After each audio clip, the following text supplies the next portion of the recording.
오늘 예레미야 26장 1절부터 24절까지 말씀으로 한마디도 감하지 말라, 한마디도 감하지 말라, 이런 제목으로 말씀의 은혜를 나누고자 합니다.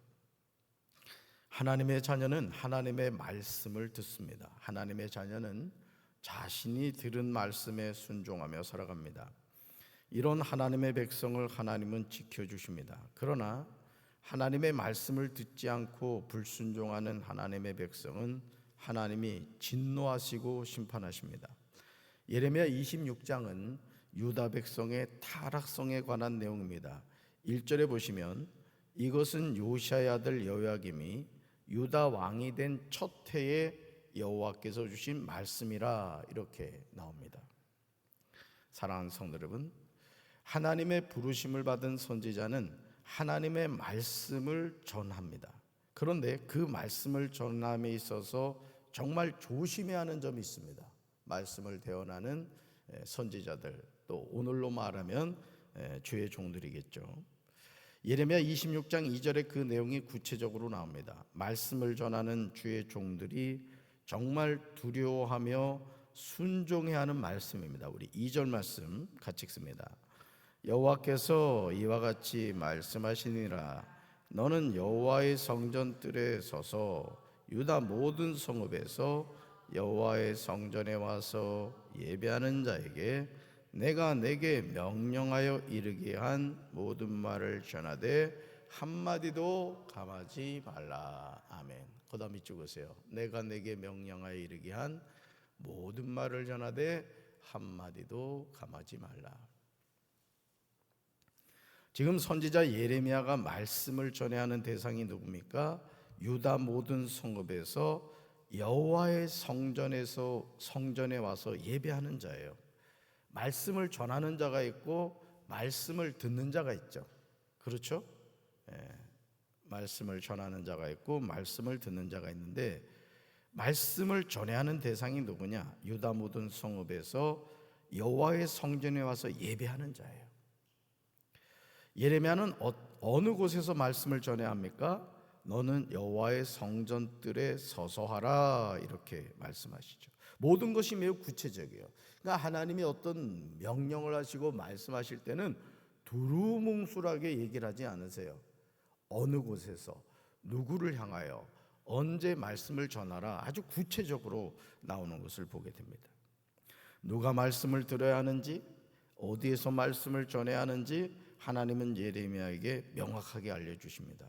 그러시면서 중요한 사실을 전하고 계시죠. 바로 그것이 내가 내게 명령하여 이르게 한 모든 말을 전하되, 그죠? 모든 말을 전하되 한마디도 감하지 말라는 겁니다.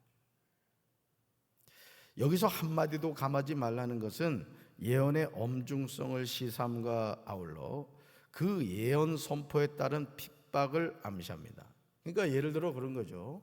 담임 목사가 말씀을 전하는데 이 말씀을 전하면은 우리 성도들이 분명히 기분 나빠할 거야. 분명히 예배 끝나고 나서 3, 4, 5 모여가지고 궁시렁거릴 거야. 그게 염려가 돼가지고 그 내용을 쏙 빼버리는 거예요. 그리고 좋은 얘기만 하는 거예요. 그냥 잘하고 있습니다, 잘하고 있습니다. 아주 사탕만 주는 거죠, 쉽게 말해서. 그러면 된다, 안 된다? 안 된다. 예레미야는 백성들의 적대감을 보일 것이고 또 심각한 결과가 초래될 수 있을 것임을 알고 있었어요. 그래서 목회가 어려운 이유 중에 하나가, 목회를 똑바로 하려고 하면 항상 저항이 생깁니다. 그래서 목사가 어느 교회를 부임해서 일을 안 하려고 하는 이유 중에 하나가 뭐냐면, 여러분, 일을 안 하면은 부딪힐 일이 없거든요, 사실은. 교회가 그냥 비가 새든 쓰레기가 차고 넘치든 성도들이 알아서 하겠지. 아마 저처럼 교회 청소 잘하고 깨끗하게 하라고 얘기하는 목사 없었을걸요, 이제까지. 그래 안 그래요? 제가 31대 목사인데 31분의 목사님들 가운데 저같이 이렇게 청소 강조한 목사님이 있었어요? 그러니까 목회자들이 그런 것에 대해서 자꾸 피해 가려고 하죠. 사실 이렇게 성전 건축한다는 거 이게 쉬운 게 아닙니다. 이게 정말 고생하신 거예요. 안 봐도 뭐 훤하죠. 또 여러분의 헌신이 있었고요. 근데 사실은 그 우스갯소리로 뭐 건축마귀가 있다 그런 얘기를 해요. 교회가 꼭 건축하고 나면 분란이 생기고 또 리모델링하고 나면 또 뒤에 궁시렁거리는 무리들에 의해서 교회가 시끄러지거든요. 그러니까 목회자들이 손을 넣는 거예요. 이게 어떻게 보면은 참 안타까운 일이기는 해요. 그리고 목회자가 부임해가지고 어떤 하나님이 기뻐하시는 목회적 방향을 향해 확 달려가면은 그럽시다 이게 아니거든요. 딱 팔짱 끼고 관망한단 말이에요. 잘 되나 보자. 이런 어떤 잘못된 생각을 가진 사람들이 있죠. 그러므로 예레미야는 하나님의 메시지 중 어떤 부분을 가감하려는 유혹을 받을 수도 있었습니다. 얼마나 두려운 일이에요. 우리가 신앙생활하면서도 그럴 수 있습니다, 여러분. 그러나 그렇다고 해도 하나님이 세우신 주의 종은 백성들의 적대감에 굴복하면 안 된다. 미사여구를 전하면 안 된다는 거죠. 오직 하나님의 말씀만 전해야 됩니다. 아멘이십니까? 그래서 여러분들이 예를 들어 내가 속해 인도자다, 선교회 회장이다 이러면은 물론 뭐 그 선교회 회원의 뭐 믿음의 그 양에 따라서 그렇게 할 수 있겠습니다만은 어떤 분은 그런 얘기, 야 11조 천천히 해도 돼, 안 해도 돼. 뭐 이런 식으로 잘못된 가르침을 전하는 분들이 있어요. 그럼 된다 안 된다? 안 된다는 거죠. 바로 가르쳐 줘야 되는 거. 11조라는 것은 소득의 11조인데 모든 것이 10개가 다 하나님의 것이지만 그 중에 우리의 믿음을 나타내는 이 모든 거 하나님이 주셨습니다. 이 고백으로 10개 가운데 하나를 하나님께 드린 거야. 그러나 원래 10개는 다 하나님 거야. 이렇게 설명을 해줘야 되는 거예요. 안 해도 돼. 막 이렇게 헌금 생활을 잘못 가르치는 이제 그런 경우가 있다는 거죠. 예레미야 26장 3절에서 하나님은 이스라엘 백성을 향하여 살 길을 제시하세요. 그러니까 하나님은 어떤 심판에 대한 말씀을 하시면서도 노아의 방주를 준비한단 말이죠. 항상 하나님은 그냥 막 심판하지 않으세요. 살 길을 분명히 준비하세요. 하나님은 물로 세상을 심판하시기 전에 노아를 통하여 방주를 만드는 기간 내내 구원받기를 원하는 영혼을 찾으셨습니다. 하지만 노아의 8 식구에는 구원을 받지 못했어요. 말씀 같이 읽어볼까요? 예레미야 26장 3절. 그들이 듣고 혹시 각각 그 악한 길에서 돌아오리라. 그리하면 내가 그들의 악행으로 말미암아 그들에게 재앙을 내리려 하던 뜻을 돌이키리라. 아멘. 여러분, 여기서 하나님의 관심은 재앙이 아니란 말이에요. 돌이키는 거예요. 여러분, 어느 부모가 자식을 징계하는 것을 좋아하겠어요? 그러나 그 징계의 목적은 뭐죠? 돌이키라, 이런 뜻이란 말이에요. 돌이키라. 사랑하는 성도 여러분, 하나님이 예레미야에게 내가 내게 명령하여 이르게 한 모든 말을 전하되 한마디도 감하지 말라고 하신 이유가 무엇입니까? 혹시 그들이 그 말을 듣고서 각자 자신의 악한 길에서 돌아설 수 있지 않겠느냐 하십니다. 그러면 내가 그들의 악한 행실 때문에 그들에게 내리기로 작정한 재앙을 거둘 것이라, 이렇게 말씀하십니다. 하나님은 죄인이 회개하고 돌이키기를 원하신다는 거죠. 아멘이십니까? 그 어떤 죄를 지었다고 하더라도 그가 진심으로 자신의 죄를 통해 자복하며 돌이킬 때 하나님은 죄인을 받아주신다는 거예요. 그러니까 이 기회를 우리는 늘 선용해야 되는 거예요. 아멘이십니까? 그러니까 하나님께 쓰임받을 수 있는 기회가 있습니다, 여러분. 두 다리로 걸어 다닐 수 있을 때, 내가 뭔가 주님을 위하여 일할 수 있을 때 쓰임받는 인생이 되길 바랍니다. 그러니까 여러분들이 예수의 이름으로 우리가 구원을 받지만 우리가 하나님 나라에 갔을 때 우리 각자의 상급은 다 달라요. 심은 대로 거두게 되시는 거예요. 내가 주님을 위하여 어떤 헌신과 수고를 했느냐, 하나님 그거 다 기억하시죠. 그렇잖아요? 10,000평 농사 지은 사람하고 10만 평 농사 지은 사람이 똑같은 소출을 거둔다면 어느 정신 나간 사람이 그렇게 수고하고 고생하겠어요? 여러분, 신앙생활도요, 열심을 가지고 해야 됩니다, 여러분. 아멘이십니까? 하나님이 주실 상급을 기대하고 하시란 말이에요. 예수 이름으로 구원받은 것도 감사하지만 말이죠. 예레미야가 전하는 하나님의 말씀을 통하여 혹시 그들이 그 말을 듣고서 각자 자신의 악한 길에서 돌아설 수도 있지 않겠느냐고 하세요. 이것이 하나님의 마음이에요. 결국 하나님의 마음은 돌아오기를 원하시는 거예요. 그래서 찬송가 있잖아요. 돌아와 돌아와, 그 찬송가 거기입니다. 그러니까 지금도 하나님은 두 팔을 벌리시고 둘째 아들 탕자가 돌아오기를 기다리고 계신 거죠. 아멘이십니까? 그렇게 하면 그들이 하나님 앞에서 행한 악한 행실 때문에 그들에게 내리기로 작정한 재앙을 거둘 것이라고 약속하십니다. 죄인을 향한 아버지의 마음이 여러분 느껴지십니까? 그러나 안타깝게도 예레미야 26장 4절과 5절에 나오는 내용은요, 절망적이에요. 우리 4절과 5절 같이 읽습니다. 너는 그들에게 이와 같이 이르라. 여호와의 말씀에 너희가 나를 순종하지 아니하며 내가 너희 앞에 둔 내 율법을 행하지 아니하며 내가 너희에게 나의 종 선지자들을 꾸준히 보내 그들의 말을 순종하라고 하였으나 너희는 순종하지 아니하였느니라. 아멘. 그 다음에 죽으세요. 4절. 너희가 나를 순종하지 아니하며 또 내 율법을 행하지 아니하며 끝으로 가서 너희는 순종하지 아니하였느니라. 사랑하는 성도 여러분, 내가 너희에게 나의 종 선지자들을 꾸준히 보내 그들의 말을 순종하라고 말씀하시는 하나님의 마음이 느껴지십니까? 너희가 나를 순종하지 아니하였다고 하십니다. 내 율법을 행하지 아니하였다 하십니다. 순종하지 아니하였다고 하세요. 그러니까 여러분들이 항상 신앙생활을 바로 하시려면은 강단에서 선포되는 주의 종의 말씀을 귀담아 들으셔야 돼요. 그리고 그 말씀을 들으셔야 돼요. 그리고 그 말씀을 적용하셔야 돼요. 냉장고에 아무리 좋은 보약이 있어도 그 보약을 내 입에 넣어서 먹지 않으면 소용이 없는 겁니다. 말씀은 듣고 지켜 행해야 복이 있는 거예요, 여러분. 전도하자 하면 전도해야 되는 거예요.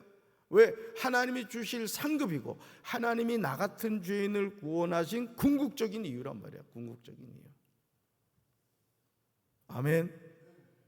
밥값해야 된단 말이에요. 밥값을. 결국 하나님은요, 하나님의 말씀에 순종하지 아니하는 백성들을 향하여 실로의 옛 성소가 파괴된 것과 같이 파괴되고 말 것이라고 하십니다. 우리 6절 같이 읽습니다. 내가 이 성전을 실로같이 되게 하고 이 성을 세계 모든 민족의 저주거리가 되게 하리라 하셨느니라. 아멘. 제사장들과 선지자들과 모든 백성이 예레미야가 여호와의 성전에서 전하는 이 말을 다 들었어요. 그러나 안타깝게도 제사장들과 거짓 선지자들과 모든 백성이 예레미야를 붙잡고 이렇게 말합니다. 내가 반드시 죽어야 하리라. You must die. 오히려 선지자를 대적하죠. 여러분, 선지자를 대적한다는 것은 누굴 대적하는 거죠? 하나님을 대적하는 거예요. 오늘 주님의 몸된 교회에서 참 안타까운 현실이 뭐냐면 이런 일들이 너무 많이 일어나요. 주의 종을 대적하고 교회를 혼란하게 만들고 성도들 사이에 다툼이 일어나고 마귀가 제일 좋아하는 거죠. 여러분의 가정이 화목한 가정이 되시기 바랍니다. 우리 교회도 평안하여 든든히 서가는 교회가 되어야 돼요. 그 평안을 놓치지 마시란 말이에요. 아멘. 하나님이 세우신 주의 종인데, 하나님이 주신 말씀을 전하는 선지자인데 뭐라고 얘기했다고요? 내가 반드시 죽어야 하리라. 뭐예요? 하나님의 말씀을 듣지 않겠다는 거예요. 오늘 주님의 몸인 교회 안에서 이런 일이 비일비재하게 일어납니다. 주의 종을 대적하고 하나님의 말씀에 순종하지 않고 자기 마음대로 말하고 행동하죠. 예레미야 26장 12절에서 예레미야가 이렇게 말하죠. 같이 읽습니다. 여호와께서 나를 보내사 너희가 들은 모든 말로 이 성전과 이 성을 향하여 예언하게 하셨다. 우리가 명심해야 되는 얘기예요. 여호와께서란 말이에요. 여호와께서 누굴 보냈다? 나를 보냈단 말이에요. 왜? 너희가 들은 모든 말로 이 성전과 이 성을 향하여 뭐하게 하셨다? 예언하게 하셨다. 그러니까 예레미야가 전하는 말씀은 누구 말씀이에요? 하나님의 말씀이란 말이에요. 그러니까 여러분들이 강단에서 선포되는 말씀을 항상 주의 말씀으로 여러분이 들으셔야 되는 거예요. 또 말씀을 대언하는 주의 종들은 강단에서 쓸데없는 얘기하면 안 되는 거예요. 말씀만 전해야 되는 거예요. 말씀만. 그런데 그 말씀이 때로는 달콤하기도 하지만 때로는 너무너무 이 뭐라고 아리다고 할까요? 막 콱콱 나를 찌른단 말이에요. 왜? 죄의 문제를 지적하니까. 그렇지만 그거는 들어야 되는 거예요. 여러분, 내 몸에 암덩어리가 있으면 어떻게 해야 돼요? 제거해야 되잖아요. 영적인 암을 제거하는 거예요. 죄는 영적인 암입니다, 여러분. 결국 우리를 죽이고 우리 영혼을 지옥으로 끌고 가는 거예요. 성령의 불로 태워버리든지 하나님의 말씀의 검으로 잘라버려야 된단 말이에요. 아파요, 안 아파요? 아픈 거예요. 말씀을 듣고 은혜 받는다는 것은 아픈 거예요. 그렇지만 뭐예요? 돌이키니까 하나님이 받아주시고 회복시켜 주시더라 이거죠. 아멘이십니까? 그런데 정말 놀라운 사실은요, 예레미야 26장 13절 말씀입니다. 하나님은 계속해서 이스라엘 백성을 향하여 돌이킬 기회를 주시는 거예요. 우리는 하나님이 주신 이 기회를 선용해야 돼요. 그래야 살게 돼요. 우리 세 번역으로 13절 같이 읽습니다. 그러므로 이제 여러분은 자신의 행동과 행실을 바르게 고치고 여러분의 하나님이신 주님의 말씀에 순종하십시오. 그러면 주님께서도 여러분에게 내리시겠다고 말씀하신 재앙을 거두실 수도 있을 것입니다. 아멘. 그러므로 이제 여러분은 보세요. 자신의 행동과 행실을 어떻게 고치고? 바르게 고치고. 누구의 하나님? 여러분의 하나님이신 누구 말씀에 순종하라? 주님의 말씀에 순종하라. 그러면 주님께서도 여러분에게 내리시겠다고 말씀하신 뭐를 거두실 수 있다고요? 재앙을 거두실 수도 있다. 아멘. 그러므로 신앙생활하면서 하나님을 두려워해야 돼요. 오늘 영적인 화인을 맞아서 주의 종을 대적하고 성도들과 불화하고 입으로 하나님의 자녀라 하지만 마귀의 자녀로 살아가는 이들이 많습니다. 이제 우리는 영적으로 깨어 있어야 될 줄로 믿습니다. 어떻게 하면 하나님의 기뻐하시고 온전하신 뜻을 순종하며 살아갈 수 있을까? 오늘도 하나님이 왜 이 하루를 나에게 연장시켜 주셨을까? 왜 나에게 하나님의 자녀의 권세를 주셨을까? 그걸 여러분이 깨닫고 오늘도 살아계신 하나님과 동행하는 우리 사랑하는 성도들 되기를 주님의 이름으로 축원합니다. 하나님의 말씀에 순종합시다.